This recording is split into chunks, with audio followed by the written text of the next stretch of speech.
दिनै फुंनि गोजोननायखौ बयनोबो जोंनि बर' जातिफोरनो बिसेसकै आं हरग्रोनाय जाबाय। दिनै 1 तारिख गाबोन 6 आरो 7 तारिख बेवहाय जोंहा लक सभानि भट दङ। दिनै आङो भटनि सोमोन्दैसो आं एसे बुंगोन। आङो मिडियाखौबो आङो हामबाय होग्रोदों दिनै बेहाय प्रेस मिटनि थाखाय फैनायनि थाखाय। आं सिदा बुंनोसै गाबोननि अखानायै 7 तारिख जोंहा भट दङ। एबारनि जिनाखि लक सभानि भट बेयो राजनितिकजों नङा। बेनिखायनो आङो जोंनि बर'फोरखौ आङो बुंनोसो सानदों, खावलायनो सानदों। बे बारावहाय जोंनि जिनाखि मोनथाय अधिकारनि थाखाय जों भटखौ होनांगोन। जोङो मोनथिबाय, नुबाय, खोनाबाय SC, OBC, ST, ट्राइबेल, आदिबासि दिनै मा अबस्था जादों आरो मा अबस्था खालामनो नागिरगासिनो दं। बेनिखायनो आङो एसे हल जोंनि क'क्राझार लक सभानि 1 नाम्बार सिगांथ' 1 मोन नामा 1 नाम्बार लक सभानि जोंनि 5 लाखनिबो बारा जोंनि बर'फ्रा दङ। आङो खावलायनो सानदों दिनै जोंनि अधिकारखौ बासायनो थाखाय जोंनि लकेलनि केन्डिडेटफोरखौ होआलाबानो डाइरेक्ट जेनाखि इन्डियाखौ जोङो देरहाहोनांगोन। दिनै इन्डियानि सासे केन्डिडेट जोङो मोनदों क'क्राझारनिफ्राय कंग्रेसनि थ्रुयै गर्जन मोसाहारि। बिथांनो बयबो होनानै जोङो इन्डियाखौ देरहाहोनानै जोङो जोंनि जिनाखि मोनथाय जों बेखौ बासायनांगोन। मानो होनना बुङोब्ला जोंनि जिनाखि बेस्ट इन्टेलेक्सुवेल ग्रुपफ्रा, इन्टेलिजेन्ट एजेन्सिफ्रा बुंगासिनो दङ 300निबो गोजौआव इन्डिया गाखोगासिनो दं। दानि जिनाखि सालायनाय सरकारा 200बो थाङाखै।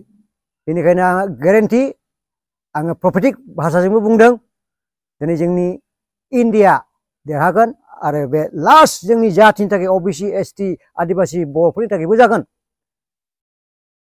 जुदि जोङो एबार जि मावफुनाय सरकारा जुदि सालायोबा अब्ला हले जों गैला। बेनिखायनो आं बुंनो सानदों, गोहोम खोलैनो सानदों दिनै गासैबो 5 लाखनि बारा बर'फ्रा दिनै जोङो एखेबारे इन्डियाखौ देरहाहोनांगोन। मैया दाखालि सासे जोंनि सानजारां MCLA मोजां बाथ्रा बुंदों। नंगौ, आं बेखौबो मिथिगौ।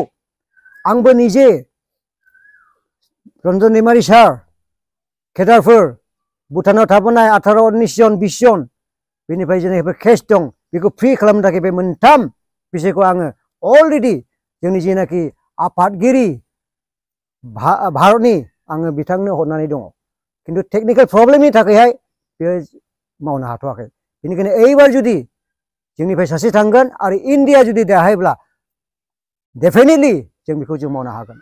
बेनिखायनो आं खावलायदों आरो बुजिनांगोन जोंनि बर'फ्रा गासैबो। नुनाबो नुवाखै बायदि जुदि जायोबा, खोनानोबो खोनायाखै बायदि जायोबा, मोनथिनाबो मोनथियाखै बायदि जायोब्ला अब्ला हले जों गैलिया आरो। एबार पलिटिक्स दा खालाम। आंबो खालामगोन नेक्स्ट टाइमावहाय जोंनि BTCनि इलेक्सनाव एसेम्ब्लियावहाय। खिन्थु एबार राजनिति दा खालाम। जोङो जोंनि जिनाखि मोनथायखौ जों बासायनो थाखाय जों बयबो बर'फ्रा ज' होनि। मैं अनुरोध কৰিব খুজিছো एबार जिनाखि लोकसभा इलेक्शन অহাকালি 6 तारिख 7 तारिखত হ'ব। আমার OBC, ST, SC, মাইনরিটি, আদিবাসী গোটেইবিলাকে আমার যে কক্রাঝার লোকসভা 1 নাম্বার লোকসভা আমার যেনাকি ইন্ডিয়ার প্রার্থী গর্জন মোসাহারি কংগ্রেস থ্রু সেইটো আমি জিকাই দি পেলাই আমার যে অধিকার সেই অধিকারটো বচাব লাগিব। ইন্ডিয়া যদি এইবাৰ যদি সরকার যদি হয় তেতিয়াহে আমি বচাব পাৰিব। যদি আমাৰ ৰুলিং পাৰ্টি যদি যায় তেতিয়াহ'লে নাইকিয়া হ'ব। এইটো মই অনুৰোধ কৰিছোঁ।